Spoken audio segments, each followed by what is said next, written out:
Hello दोस्तों, स्वागत है आपका एबीपी विजन्स पर। कानपुर जिला मुख्यालय से करीब 40 किलोमीटर की दूरी पर बिकरू गांव है।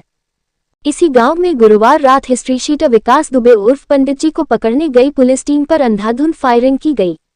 इसमें डीएसपी बिल्हौर समेत 8 पुलिसकर्मियों की जान गई। लेकिन इस रात बिकरू गांव में ऐसा क्या हुआ, यह अभी तक रहस्य बना हुआ है। अब ये सामने आ गया है कि गुरुवार दोपहर से इस विवाद के अंत की स्क्रिप्ट लिखने की शुरुआत हो गई थी, जो रात 1 बजे तक 8 पुलिस वालों की मौत के बाद खत्म हुई। पड़ोसी गांव जादेपुर के राहुल तिवारी ने 1 जुलाई को बिकरू गांव के विकास दुबे के खिलाफ अपहरण, जान से मारने का प्रयास करने का आरोप लगाते हुए एफआईआर दर्ज कराई थी।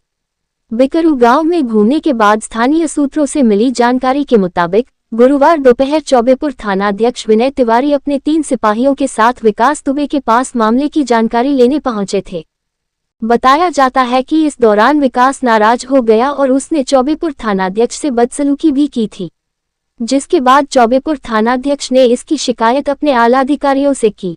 विकास कई दिनों से पुलिस की हिट लिस्ट में शामिल था। इस घटना के बाद पुलिस अधिकारियों का भी पारा चढ़ गया और इसे दबोचने की प्लानिंग शुरू हो गई।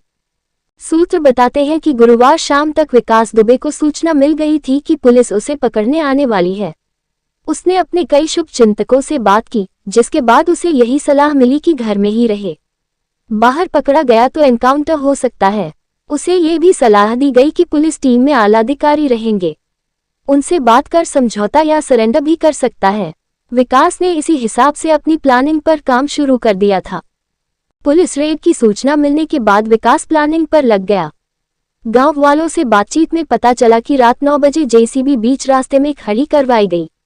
जेसीबी किराए पर मंगाई गई थी, जिससे पुलिस वाले गाड़ियां लेकर उसके घर तक नहीं पहुंच पाए और अलग अलग हिस्सों में बंट जाएं। साथ ही अपनी छत और आसपास के घरों की छत पर उसने अपने आदमी असलहों के साथ बिठा दिए, जबकि खुद घर के अहाते के पड़े तख्त पर अपने कुछ साथियों के साथ बैठकर पुलिस टीम का इंतजार करने लगा। रात 12 बजे के आसपास तकरीबन 5 थानों की फोर्स बिल्हौर डीएसपी देवेंद्र कुमार के नेतृत्व में पहुंची। इस टीम में लगभग 25 से 35 लोग रहे होंगे। बीच सड़क जेसीबी देख देवेंद्र कुमार का पारा चढ़ गया और वह जेसीबी के पास खड़े होकर विकास के घर की ओर देखकर चिल्लाने लगे। जेसीबी का मुंह विकास के ममेरे भाई शशिकांत के घर के सामने था।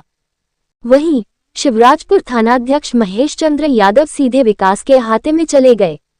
वहां उनकी विकास से कहासुनी होने लगी। जब विकास के साथियों को लगा कि पुलिस वाले भारी पड़ रहे हैं तो विकास के इशारे पर उसके गुर्गों ने पुलिस पर चौतरफा गोलियां चलानी शुरू कर दी, जिसमें 8 पुलिस वालों की जान चली गई।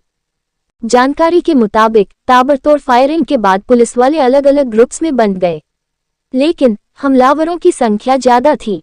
वे लाठी डंडों और असलहों से भी लैस थे। कहा तो ये भी जा रहा है कि कुछ पुलिस वालों को दौड़ा दौड़ा कर लाठी डंडों से पीटा गया। इस दौरान उन्होंने भागकर गांव वालों का दरवाजा खटखटाया, लेकिन वहां से भी उन्हें मदद नहीं मिली थी। सूत्रों के मुताबिक जब पुलिस वाले तितर बितर हो गए थे तो विकास मौके का फायदा उठाकर अपने 2-3 खास साथियों के साथ बोलेरो से फरार हो गया था। हालांकि पुलिस उसे ढूंढने के लिए लगातार कॉम्बिंग कर रही थी। स्थानीय सूत्रों से मिली जानकारी के मुताबिक मामले की जांच में लगी एसटीएफ चौबेपुर थानाध्यक्ष विनय तिवारी से भी पूछताछ कर रही थी। यही नहीं, एसटीएफ को शक है कि विकास के पास पुलिस रेड की सूचना भी विकास के कुछ करीबी पुलिस वालों ने ही पहुंचाई थी।